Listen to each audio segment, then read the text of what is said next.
Thank you, Leader.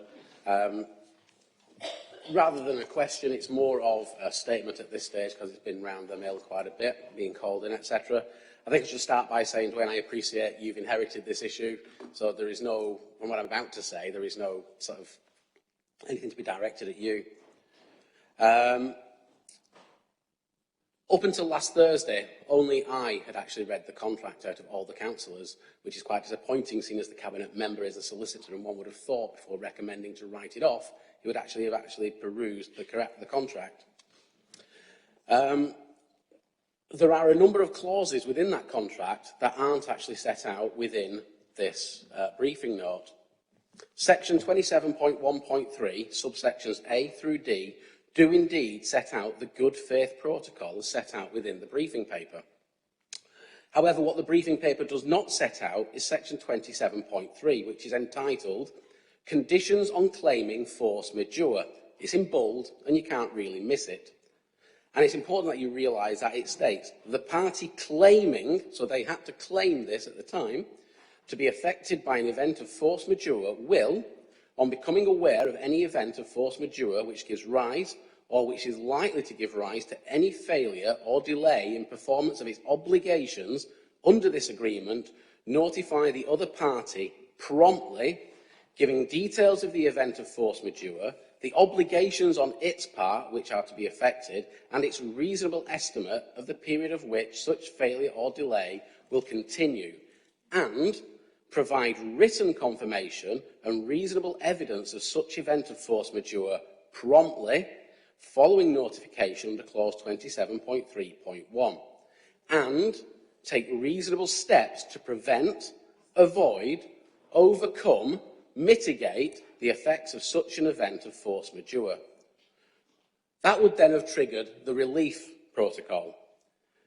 To obtain relief, NCP must, promptly after it becomes aware of the relief event has caused or is likely to adversely affect the ability of NCP to perform its other obligations under this agreement, give the Council notice of its claim for relief from its obligations under this agreement, including full details of the nature of the relief event, the date of the occurrence and its likely duration.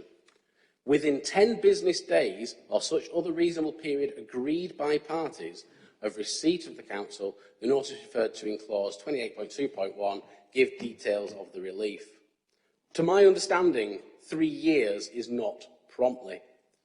They have not acted within the protocol. They have certainly not, by withholding payments without triggering the force majeure protocol, within a prompt and reasonable timeframe, acted in good faith.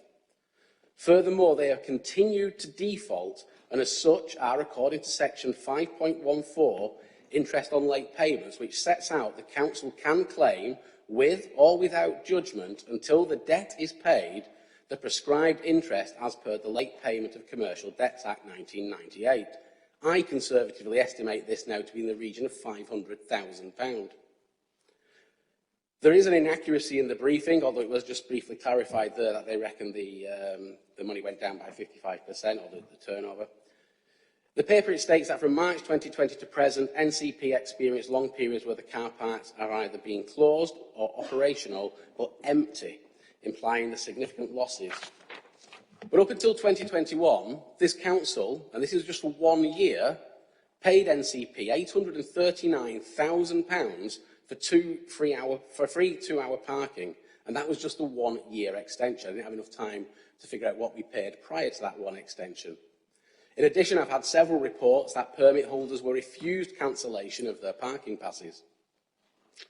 So in my estimation, as it stands, NCP owe this council, including debt interest, around £4.6 million. And as £839,000 for the 1 year extension of free parking was itself funded through Phase 4 of the COVID Recovery Fund, NCP are trying to tap into nearly £2.5 million of COVID grants via this council.